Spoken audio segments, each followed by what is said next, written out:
वाद आहे अमोल खुने आणि मनोज जरांगे. परंतु याच्यामध्ये ओबीसी विनाकारण वडण्याचा त्यांचा प्रयत्न आहे. ओबीसी विनाकारण टार्गेट करण्याचा प्रयत्न आहे. कारण की त्याच्यातून ओबीसींना टार्गेट केलं, ओबीसीना त्याच्यात ओढलं, ओबीसी कडून मला धमकी आल्या म्हटलं, ओबीसी नेत्याकडून मला धमकी आल्या म्हटलं की मराठा समाज भावनिक होतून मराठा समाज कुठेतरी पाठीशी राहावा यासाठी जरांगेचं सगळं गौड बंगाले. काल जालना येथे पोलीस अधीक्षक कार्यालयामध्ये मनोज जरांगे पाटील यांनी पोलीस अधीक्षक यांची भेट घेतली व या प्रकरणात आणखी एक त्यांनी ट्विस्ट घेतलेला आहे. तो म्हणजे त्यांनी म्हटलेलं आहे की लवकरात लवकर नार्को टेस्ट कराव्या अमोल खुने आणि त्यांच्या. मग काय सत्य बाहेर येतं ते समोर येणार आहे. या संदर्भात बोलण्यासाठी माझ्यासोबत ओबीसी नेते नवनाथ आबा वाघमारे आहेत. आबा, काय सांगाल, कसं पाहता या प्रकरणात?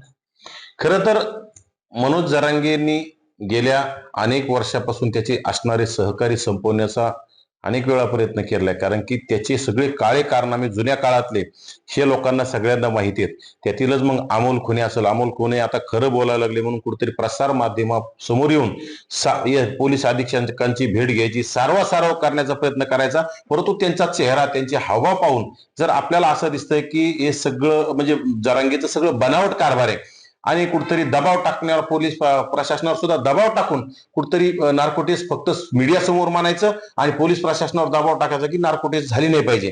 परंतु माझी राज्य सरकारला, राज्याच्या गृहमंत्र्याला विनंती आहे की अमोल खुने मानता येत ना अतिशय गरीब कुटुंबातील मराठा समाजातील तरुण आहे आणि ज्यांनी मनोज जरांगेच्या आदेशानुसार, मनोज जरांगेच्या समजा जे काय आंदोलन असेल त्याच्यामध्ये मनोज जरांगे जे सांगेल त्यांनी यापूर्वी केलं आणि अशा जवळच्या सहकार्याला जर मनोज जरांगे संपवण्याचा प्रयत्न करत असेल, जेलमध्ये खोट्या नाट्या ऑडिओ क्लिप दाखवून त्याला जेलमध्ये पाठवून त्याला सडवण्याचा जरांगेचा प्रयत्न होता. पण तो असफल ठरल्याच्या नंतर जरांगेनं आता कुठेतरी पुन्हा नवीन रेकॉर्डिंग बाहेर काढल्या आणि जरांगेनं पुन्हा वारंवार काय होतं की त्या रेकॉर्डिंग बाहेर काढायच्या आणि ओबीसी मराठा वाद लावण्याचा सातत्यानं त्याच्यामधून प्रयत्न करतायत. आणि याच्यामध्ये कुठल्या ओबीसी नेत्याचा, ओबीसी आमदाराचा, ओबीसी मंत्र्याचा काही संबंध नसताना वाद आहे अमोल खुने आणि मनोज जरांगे. परंतु याच्यामध्ये ओबीसी विनाकारण वडण्याचा त्यांचा प्रयत्न आहे. ओबीसी विनाकारण टार्गेट करण्याचा प्रयत्न आहे. कारण की त्याच्यातून ओबीसींना टार्गेट केलं, ओबीसीना त्याच्यात ओढलं, ओबीसी कडून मला धमकी आल्या म्हटलं, ओबीसी नेत्याकडून मला धमकी आल्या म्हटलं की मराठा समाज भावनिक होतून मराठा समाज कुठेतरी पाठीशी राहावा यासाठी जरांगेचं सगळं गौड बंगाले. यापूर्वी सुद्धा ते कोतकर पाटील आपले कोणतरी आहेत, त्यांनी सुद्धा म्हणजे कोतकर पाटलांनी याच्या आदेशानुसार आमचे ते अंतरवाली सराटीचे डॉक्टर तारक यांच्यावर तोंडाला शाई लावली होती, काळं लावलं होतं. त्याच डॉक्टर तारकांचा कोतकरांनी दुग्धाभिषेक केला आणि त्यांनी त्यावेळेस त्यांना स्पष्ट सांगितलं की बाबा जी ही गोष्ट चुकीची झाली होती आणि त्याच्यासाठी मी दुग्धाभिषेक केलाय. म्हणजे एक चांगले तारक, डॉक्टर तारक एक समजदार माणूस किंवा गावात जातीवाद नाही झाला पाहिजे, त्यामुळे आपलं कुठेतरी आंदोलन हलवण्यासाठी त्यांनी प्रयत्न करण्याचा सुरुवात केली की जरांगेनी त्यांच्यावर लगेच षडयंत्र करून कोतकरांच्या माध्यमातून त्यांच्या तोंडाला काळं लावलं. परंतु कालांतराने ह्या गोष्टी उघड पडलेल्या कोतकरांनी खरं बोलल्याच्या नंतर त्या कोतकरांना सुद्धा संपवण्याचा प्रयत्न जरांगेची यंत्रणेने कुठेतरी त्यांच्यावर खोटे नाटे आरोप, त्यांच्यावर मीडिया ट्रायल करायचं, त्या सोशल मीडियातून त्या माणसाला ट्रोल करायचं, त्याला बदनाम करायचं आणि खरं तर त्यांना कुठं सुपारी बनायचं. अरे खरं तर हा सुपारी बाजार आहे.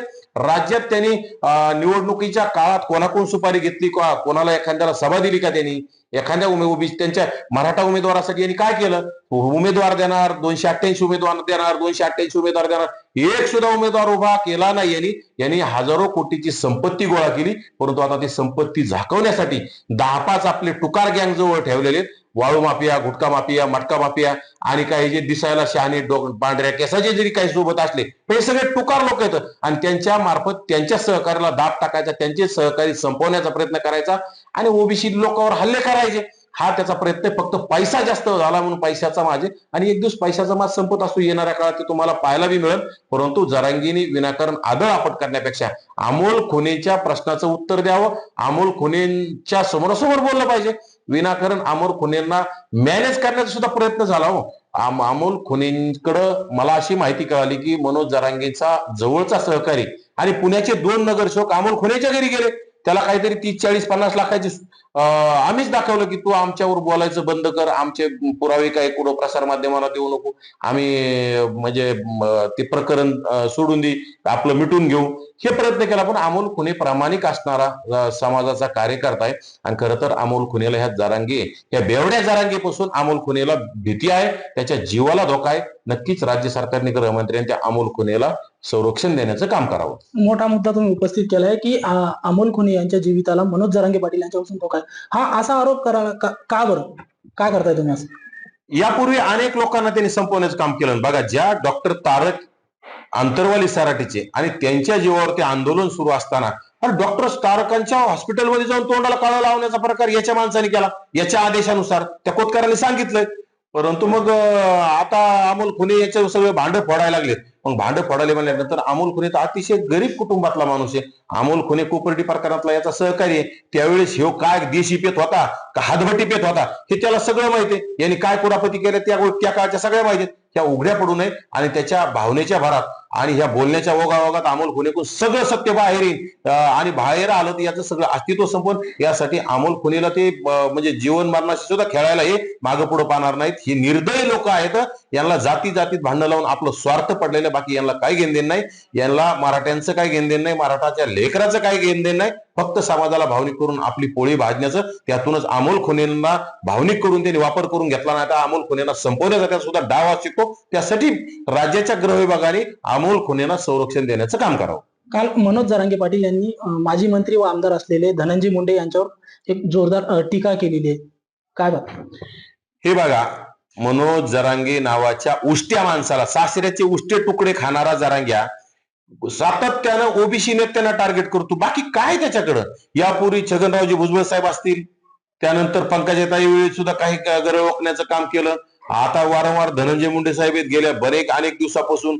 आता ठीक आहे, ते वेगळ्या प्रकरणात त्याच्यामध्ये राजकारण आणायची गरज नाही, न्याय व्यवस्था आहे, सगळ्या गोष्टीत धनंजय मुंडेचा कुठलाही संबंध नसताना खोट्या ऑडिओ क्लिप तयार करायच्या. धनंजय मुंडे समर्थक बोलतोय अशा ऑडिओ क्लिप यांच्याच माणसाने तयार करायच्या. यांच्याकडे सगळ्या टीम येतं. यांच्याकडे ट्रोल करणाऱ्या इतक्या लेडीजच्या नावाने अकाउंट, इतके गलिच्छ लेडीजला ट्रोल करतेत, ओबीसी नेत्यांना ट्रोल करतेत, ओबीसी कार्यकर्त्यांना ट्रोल करतेत, जरांगेच्या विरोधात मराठा एखादा बोलला तर त्याला ट्रोल करतेत. अशा याच्याकडे यंत्रणा आहेत. त्यातूनच कुठेतरी अशा ऑडिओ क्लिप तयार करायच्या आणि पुन्हा भावनिक समाजाला करायचे किंवा मला धनंजय मुंडे पासून भीती. अरे याला मारण्याची गरजच काय? धनंजय मुंडे याला कशाला मारतील? याला मारण्याची गरज नाही. याच्या कर्मानी ईश्वर याला एक दिवस घेऊन जाईल ना. याचे कर्म वाईट असलेले देव त्याला घेऊनच जाईल. एक दिवस प्रत्येक माणूस त्याच्या कर्मानुसार जात असतो. याला कोणाला मारायची गरज नाही. ज्याच्या त्याच्या कर्माने एक दिवस प्रत्येक जण जाणार आहे. परंतु फक्त ओबीसी नेत्यांचं नाव घेतलं तर आपली राजकीय पोळी, सामाजिक पोळी आणि आर्थिक पोळी भाजण्याचा जरांगेचा प्रयत्न आहे, बाकी काही नाही. त्यातूनच वारंवार धनंजय मुंडे कुठेतरी त्याला खरकट म्हणायचं. अरे तो मोठा माणूस आहे, त्या माणसाचे चुलत्याचं मोठं नाव आहे. स्वर्गीय लोकनेते गोपीनाथराव मुंडेंचा पुतण्या आहे आणि त्या पहिल्यापासून जमीनदार मोठ्या घराण्यातलं लेकरू आहे. अरे हे उष्ट सासरवाडीत अजून उष्टे तुकडे सासऱ्याचे खातंय आणि हे वारंवार धनंजय मुंडे साहेबांवर टीका करत असेल, हे योग्य नाही ना. तुम्ही धनंजय मुंडे साहेबांवर टीका करून भावनिक कणाला करता. मराठा समाजाला कळायला लागलं की तुमचं सगळं षडयंत्र, तुमचं सरकार राजकारण, तुमचं पोट भरण्यासाठी, तुमचं अस्तित्व टिकवण्यासाठी चाललेलं आहे. त्यामुळे आता समाज भांडणं लावणं त्या बिंडोक पाचवी नापास जरांगेंनी बंद करावं. म्हणजे तुम्हाला म्हणायचं आहे का, 2 दिवसापूर्वी जी ऑडिओ रेकॉर्डिंग आली होती की मनोज जरांगे पाटील यांना मारण्याची जे धमक्या देण्यात आल्या होत्या, ही रेकॉर्डिंग त्यांच्याच कार्यकर्त्यांनी केलेली? नक्कीच त्यांच्याकडे सगळी यंत्रणा आहे. त्यांच्या ऑडिओ, व्हिडिओ हे सगळं ऑडिओ रेकॉर्डिंग त्यांच्या फेक आहेत आणि त्या फक्त प्रसार माध्यमांना मग लगेच त्यांची तत्परतेने एखादा लगेच सहकारी येणार. आमच्या दादांच्या जीवाला काय झालं तर आम्ही असं करू. अरे तुमच्या दादाला कोणी काय करीत नाही. तुमच्यासारखे भिकारचोट विचाराचे ओबीसी तरी नाहीत. अरे तुम्ही लोकांच्या घरापर्यंत लोकांचे घरं जाळता, हॉटेल जाळता, गाड्या जाळता. तुमच्यासारखे नीच लोक खरं तर हे मराठे नाहीत. मराठे, ओरिजिनल मराठे असे धंदे करू शकत नाहीत. जरांगेचे हॅपी लावी मराठे नाहीत, ही बोगस मराठे आहेत. ओरिजिनल मराठे, छत्रपतींचे मराठे, 96 मराठे असे भिकार चोट धंदे करत नाहीत. हे जरांगेच्या पिलावळी, त्या पिसाळलेल्या पिलावळी इथं जरांगेच पिसाळलेला, त्यांचा मालक पिसाळलेला. त्याच्यामुळे वेळोवेळी लोकांना टार्गेट करण्याचं काम करतात आणि स्वार्थापोटी विनाकारण निष्पाप लोकांचा बळी देण्यासाठी प्रयत्न करतात. स्वार्थासाठी समाजातील खुनेसारख्या निष्पाप लोकांना बळी करण्याचा प्रयत्न करतात. स्वार्थासाठी निष्पाप ओबीसी नेत्यांना टार्गेट करण्याचं काम करतात. हे त्यांचं सातत्य आणि सगळ्या महाराष्ट्राने आता ओळखलेलं आहे. मागील 4-5 दिवसापूर्वी अमोल कोणे सुद्धा एसपी ऑफिसला आले होते. त्यांनी नार्को चेकची मागणी केली. त्याच्या पाठोपाठच काल मनोज जरांगे पाटील हे सुद्धा एसपी ऑफिसला आले. त्यांनी सुद्धा नार्को चेकची मागणी केली. परंतु अमोल खुनेंनी असे निर्भयपणे माझी नार्कोटिक्स करा, काय असेल ते तुम्ही यंत्रणा लावा, मी कशाला तयार आहे असं मोठ्या मनाने सांगितलं. परंतु जरांगेचे हावभाव पाहिल्याच्या नंतर कळतं ना, उगाच काहीतरी आदळआपट करायचं, असा राग, चिडचिड, याचा राग त्याच्यावर काढायचा, त्याचा राग याच्यावर काढायचा. फक्त नार्कोटिक्स मीडियापाशी म्हणायचं. परंतु पोलीस प्रशासनाला दबाव ह्या त्या आमदाराच्या माध्यमातून जातीच्या माध्यमातून लोकांना पुढे करून कार्यकर्त्यांना पुढे करून पोलीस प्रशासनावर दबाव आणायचा, आम्हाला नार्को टेस्ट होऊन द्यायची नाही. परंतु राज्याच्या गृहमंत्र्याला मुख्यमंत्र्याला माझी विनंती, या 5वी नापास बेवड्याची नक्कीच नार्को टेस्ट करा. दूध का दूध पाणी का पाणी होईल आणि याला बिनभाड्याच्या खोलीत जाऊन बसावं लागेल. तुम्ही मगाशी म्हटले की अमोल कोणी यांच्या जीविताला धोका आहे, त्यांना संरक्षण देण्यात अशी तुम्ही मुख्यमंत्र्यांकडे मागणी केली. नक्कीच दिलं पाहिजे. गरीबाचं लेकरू आहे, सर्वसामान्य कुटुंबातलं लेकरू आहे आणि याची राजकीय सामाजिक आणि आर्थिक पोळे भाजण्यासाठी हे बेवडा कुठल्याही थराला जाऊ शकतो. आणि ह्या लोकांना सत्तेचा पैशाचा माज आलेला, त्याच्या आसपास जे 5-50 लोक आहेत ना, हे घरापर्यंत येऊन गाड्या जाळतात. मला संरक्षण असताना माझी गाडी समजा ह्या भागामध्ये माझ्या घराजवळ येऊन जर गाडी जाळत असेल तर तो अतिशय, मी तर एक आंदोलक आहे पण तो गरीब माणूस आहे, मराठा समाजातील गरीब तरुण आहे, ते खरं बोलायला लागला. मी बोलू लागलो तर माझी गाडी जाईल तर मग त्याच्या जीवाला धोका आहे ना. त्याला राज्य सरकारने, गृह विभागाने त्याला पोलीस प्रोटेक्शन दिलं पाहिजे, तरच अमोल खुनेच्या जीविताला म्हणजे कुठतरी हे राहील आणि संरक्षण राहील. नाहीतर त्याच्या जीवाला धोका आहे आणि तो धोका जरांगीपासून आहे आणि नक्कीच जरांगी त्याचं बरं वाईट केल्याशिवाय स्वस्त बसणार नाही. त्यासाठी त्याला गृह विभागाने पोलीस प्रोटेक्शन देण्यात यावं. नक्कीच नाही होते. ओबीसी नेते रामदास वाघमारे यांनी मागणी केलेली आहे की अमोल खुने यांना राज्याचे मुख्यमंत्री व गृहमंत्री असलेले देवेंद्र फडणवीस यांनी पोलीस संरक्षण द्यावे, कारण त्यांच्या जीविताला मनोज जरांगे पाटील व त्यांच्या सहकाऱ्यांपासून धोका आहे. त्यामुळे त्यांना पोलीस संरक्षण देण्याची मागणी ओबीसी नेते नवनाथ वाघमारे यांनी केलेली आहे. महाराष्ट्र टाइम्स ऑनलाईन साठी योगेश काकफळे, जालना.